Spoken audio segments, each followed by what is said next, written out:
Hi friends, എന്തൊക്കെയാണ് വിശേഷം? എല്ലാവരും സുഖമായിട്ടിരിക്കുന്നത്. നമ്മൾ ഉണ്ടാക്കുന്നത് ഒരു പോർക്ക് റോസ്റ്റാണ്. അപ്പോൾ നമുക്ക് ഇവിടേക്ക് പോകാം. ഇത് നമ്മൾ ഫ്രോസൺ വാങ്ങിയിട്ടുള്ളൊരു മീറ്റ് പീസാണ്. അപ്പോൾ ഇവിടെ ഇങ്ങനെയാണ് പോർക്കെല്ലാം നമുക്ക് ഫ്രോസണായിട്ട് വാങ്ങാൻ കിട്ടും. പിന്നെ നമ്മൾ കുടന്ന് വേണം കട്ട് ചെയ്യാൻ വേണ്ടിയിട്ട്. ഇതപ്പോൾ ഞാനത് കുടന്ന് കട്ട് ചെയ്തിട്ടുണ്ട്. ചെറിയ ചെറിയ പീസാക്കിയിട്ട് കട്ട് ചെയ്യാൻ പറ്റുമെന്ന് വെച്ചാൽ അങ്ങനെ കട്ട് ചെയ്യാം. ഇപ്പോൾ എൻ്റെ കുറച്ച് എല്ലുള്ള വലിയൊരു പീസായതുകൊണ്ട് എനിക്ക് എല്ല് കട്ട് ചെയ്യാൻ ബുദ്ധിമുട്ടായിരുന്നു, കാരണം കത്തി ഉണ്ടായിരുന്നില്ല. പിന്നെ ഞാനൊരു കണക്കിനൊക്കെ കട്ട് ചെയ്തെടുത്ത് വെച്ചിട്ടുണ്ട്. അത്യാവശ്യം സ്മോൾ പീസ് ആക്കിയിട്ടുണ്ട്. അത്ര ചെറുതല്ല അത്ര വലുതല്ല അങ്ങനെ. ഇതിനകത്തോട്ട് നമ്മൾ ആവശ്യമായിട്ട് വേണ്ടത് ഇഞ്ചി, പച്ചമുളക്, കറിവേപ്പില, ശകലം മഞ്ഞൾപ്പൊടി, ശകലം മുളക് പൊടി, ഗരം മസാല, കുരുമുളക് പൊടി, പിന്നെ ഉപ്പ്, ഇതെല്ലാം കൂടെ ഇട്ടിട്ട് ഇളക്കി യോജിപ്പിച്ചെടുക്കുക. എന്നിട്ട് ശകലം വെള്ളം ഒഴിച്ചിട്ട് വേണം നമ്മളിതൊന്ന് കുക്കറിനകത്ത് വേവിച്ചെടുക്കാൻ. നിങ്ങൾക്ക് കാണാൻ പറ്റും വലിയൊരു എല്ല് പീസ് കിടക്കുന്നത്. എനിക്ക് വെട്ടാൻ പറ്റിയില്ല, എന്ത് ചെയ്യാം. സാരമില്ല, അത് വേവിച്ചെടുത്തതിൻ്റെ അതിനകത്ത് നമുക്ക് അതിൻ്റെ ആ എല്ലിൻ്റെ ജ്യൂസ് എല്ലാം കിട്ടുമല്ലോ, അത് മതി. നമ്മളെല്ലാം യോജിപ്പിച്ചെടുത്ത് കുറച്ച് വെള്ളം കൂടെ ചേർത്തിട്ട് ആ കുക്കറിനകത്ത് അടച്ച് ഒറ്റ സ്റ്റീം കൊടുത്ത് എടുത്താൽ മതി. അധികം വേവിക്കേണ്ട. പിന്നെ നമ്മൾ മസാല എല്ലാം ചേർത്തിട്ട് വേവിക്കാനുള്ളതാണ്. അപ്പോൾ നമ്മൾ കുക്കറിനകത്ത് വേവിച്ചെടുക്കുക ഒറ്റ വിസിലേ. ഇനി ഗ്രേവിക്ക് വേണ്ടിയിട്ടുള്ള മസാല തയ്യാറാക്കാനായിട്ട് കുറച്ച് സവാള, ഇഞ്ചി, പച്ചമുളക്, വെളുത്തുള്ളി, തക്കാളി, ഇതൊക്കെ തന്നെയാണ് വേണ്ടത്. നോർമലി നമ്മൾ എങ്ങനെയാണോ ചിക്കൻ കറിക്കും മറ്റേതൊക്കെ ഉപയോഗിക്കുന്നത് സെയിം തന്നെ. ഇതാ നമ്മുടെ പോർക്ക് ഇവിടെ വേവിച്ച് വെച്ചിട്ടുണ്ട്. ഞാൻ ഈ പോർക്ക് നെയ്യ് വെച്ചിട്ടാണ് ഞാൻ ആദ്യം മാറ്റാൻ പോകുന്നത്. പുറകെ വന്ന് എക്സ്ട്രാ വെളിച്ചം നമുക്ക് ഒഴിച്ചു കൊടുക്കാം. അപ്പോൾ അതെല്ലാം റെഡിയാക്കി വെച്ചിട്ടുണ്ട്. ഇതാ ഞാൻ നല്ല അടി കട്ടിയുള്ളൊരു പാൻ അടുപ്പത്ത് വെച്ചിട്ടുണ്ട്. ഇനി ഇതിനകത്തേക്കാണ് ഞാൻ ഈ പോർക്ക് നെയ്യ് ഒഴിച്ചു കൊടുക്കാൻ പോകുന്നത്. എൻ്റെ പോർക്ക് നെയ്യിൽ കുറച്ച് അധികം നെയ്യില്ലാത്തതുകൊണ്ട് വെള്ളമായിരുന്നു കേട്ടോ കൂടുതൽ. അപ്പോൾ നെയ്യുള്ള ആൾക്കാരാണെങ്കിൽ ആ നെയ്യ് വെച്ചിട്ട് ഉപയോഗിക്കുകയാണെങ്കിൽ നമുക്ക് എക്സ്ട്രാ ഓയിൽ ചേർക്കേണ്ട ആവശ്യമില്ല.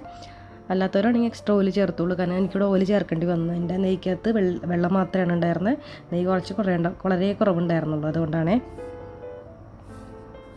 ഇത് ഞാൻ മാക്സിമം നെയ്യ് അതിൽ നിന്ന് ഊറ്റിയെടുക്കാൻ നോക്കുന്നുണ്ട്. ഊറ്റിയെടുത്ത് ഒഴിച്ച് ഇപ്പോൾ തിളയ്ക്കുന്നുണ്ട്, നിങ്ങൾക്ക് മനസ്സിലാവില്ല. അതിനകത്ത് പച്ചവെള്ളമായിരുന്നു കൂടുതൽ. അതാ ഞാൻ അതിനകത്തേക്ക് സവാള ഇട്ട് കൊടുത്തു, കറിവേപ്പില ഇട്ട് കൊടുത്തു, പച്ചമുളകും എല്ലാം ഇട്ട് കൊടുത്തിട്ടുണ്ട്. എല്ലാം കൂടെ കൂട്ടി ഇളക്കി യോജിപ്പിച്ച് ഒന്ന് വഴറ്റിയെടുക്കണം. പിന്നത്തെ ഞാൻ ഉപ്പ് ചേർക്കുന്നില്ല കേട്ടോ, കാരണം നമ്മൾ നേരത്തെ ഉപ്പിട്ട് കൊടുത്തിട്ടുണ്ടല്ലോ. അപ്പോൾ അതിൻ്റെ ആ വെള്ളത്തിനകത്ത് ഉപ്പുണ്ടാവും, അതുകൊണ്ട് ഞാൻ ഇട്ട് കൊടുക്കുന്നില്ല. അപ്പോൾ ഈ വെള്ളം നമ്മളിപ്പോൾ ഒഴിച്ചിട്ടുള്ള നെയ്യ് വെള്ളം വറ്റുന്നവരെ ഇളക്കി കൊടുക്കുക. എന്നിട്ട് പുറകെ വരുമ്പോൾ ഒഴിച്ച് കൊടുക്കുക. നന്നായിട്ട് വഴറ്റിയെടുത്തിട്ട് വേണം നമ്മൾ അതിനകത്തോട്ട് കുറച്ച് പൊടികൾ ചേർക്കാൻ വേണ്ടിയിട്ട്. നേരത്തെ പൊടികൾ ചേർത്തിട്ടുണ്ട്, എന്നാൽ കൂടി നമുക്ക് എക്സ്ട്രാ പൊടികൾ ചേർക്കേണ്ടതായിട്ടുണ്ട്. അപ്പോൾ ഒരുവിധം ഇത് വഴണ്ടി വരുമ്പോൾ നമുക്ക് അതിനകത്തോട്ട് പൊടികൾ ചേർക്കാം. ഇപ്പോൾ നമ്മൾ നേരത്തെ ഒഴിച്ച് കൊടുത്തിട്ടുള്ള ആ നെയ്യ് വെള്ളമൊക്കെ വറ്റിയിട്ടുണ്ട്. ഇനി നമുക്ക് ഇതിനകത്തേക്ക് കുറച്ച് ശകലം വെളിച്ചെണ്ണ കൂടി ഒഴിച്ച് കൊടുക്കാം കേട്ടോ. ഒന്ന് വഴണ്ടി വരാൻ വേണ്ടി ഞാൻ വെളിച്ചെണ്ണ ഒഴിച്ച് കൊടുത്തിട്ടുണ്ട്. ഞാൻ വെളിച്ചെണ്ണ ഒഴിച്ചിട്ട് നല്ലോണം വഴറ്റിയെടുക്കുക. എന്നിട്ട് ഇതിനകത്തേക്ക് വേണം നമ്മൾ പൊടികൾ ചേർക്കാൻ വേണ്ടിയിട്ട്.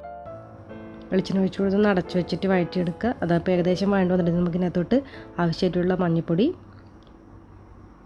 മല്ലിപ്പൊടി, മുളക് പൊടി, ഗരം മസാല, കുരുമുളക് പൊടി, വേറെ എക്സ്ട്രാ പൊടികളൊന്നും ചേർക്കില്ല, ഇതൊക്കെ തന്നെയാണ് ചേർക്കുന്നത്.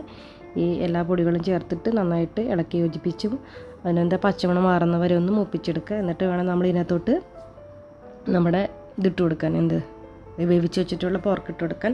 അതിന് മുന്നേ നമ്മൾ തക്കാളി ഇട്ട് കൊടുത്തിട്ടില്ല കേട്ടോ. അപ്പോൾ തക്കാളി ഇട്ട് കൊടുക്കണം. അതായി ഇട്ട് കൊടുത്ത മുളക് പൊടിയുടെയൊക്കെ പൊടികളുടെ എല്ലാം പച്ചമണം മാറി കഴിയുമ്പോൾ നമുക്ക് തക്കാളി ഇട്ട് കൊടുക്കണം.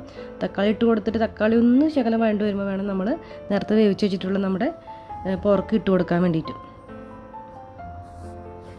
നമുക്കൊരു 5 മിനിറ്റോളം വെയിറ്റ് ചെയ്യാം. എന്താ നമ്മുടെ ഏകദേശം ഒന്ന് ആ പച്ചമണെല്ലാം മാറി ഒന്ന് മൂത്ത് വന്നിട്ടുണ്ട്. ഇനി നമുക്ക് ഇതിനകത്തോട്ട് നമ്മൾ നേരത്തെ എടുത്ത് വെച്ചിട്ടുള്ള തക്കാളി എടുത്ത് കൊടുക്കാം. തക്കാളി ഇട്ട് കൊടുത്തിട്ട് നല്ലോണം വഴറ്റിയെടുക്കാം. എൻ്റെ ചാനൽ ആദ്യമായിട്ട് കാണുന്നവരാണെങ്കിൽ ഒന്ന് ലൈക്ക്, സബ്സ്ക്രൈബൊക്കെ തരണം. ഞാൻ യൂട്യൂബിനകത്ത് ഒരു ന്യൂ കമറാണ്. അപ്പോൾ നിങ്ങളുടെ സപ്പോർട്ട് ഉണ്ടെങ്കിൽ എനിക്ക് മുമ്പോട്ട് പോകാൻ പറ്റുള്ളൂ. നമ്മുടെ തക്കാളിയെല്ലാം വഴണ്ടി വന്നിട്ടുണ്ട്. നമ്മൾ ഇതിനകത്തേക്ക് നേരത്തെ വേവിച്ച് വെച്ചിട്ടുള്ള പോർക്ക് നമുക്കിതിനകത്തോട്ട് ചേർത്ത് കൊടുക്കണ്ട. ഞാൻ പോർക്കെല്ലാം ചേർത്ത് കൊടുത്തിട്ടുണ്ട്. ഇനി വെള്ളം വറ്റുന്നവരെ നമുക്ക് എക്സ്ട്രാ ഇതിനകത്ത് എന്തെങ്കിലും വെള്ളം ഉണ്ടെങ്കിൽ അത് വറ്റുന്നവരെ നല്ലോണം വേവിച്ച് കുറുക്കിയെടുത്ത് കഴിഞ്ഞാൽ നമ്മുടെ പോർക്ക് ഫ്രൈ റെഡിയാണ്. നല്ല ടേസ്റ്റി ആയിട്ടുള്ളൊരു വിഭവമാണ്.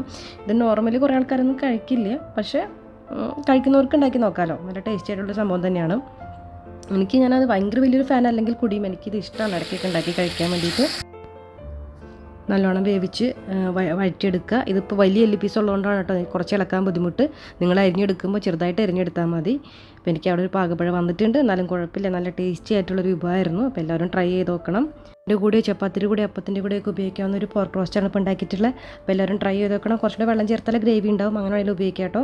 അപ്പോൾ എല്ലാവരും സപ്പോർട്ട് ചെയ്യണം. Thank you. ബായ്.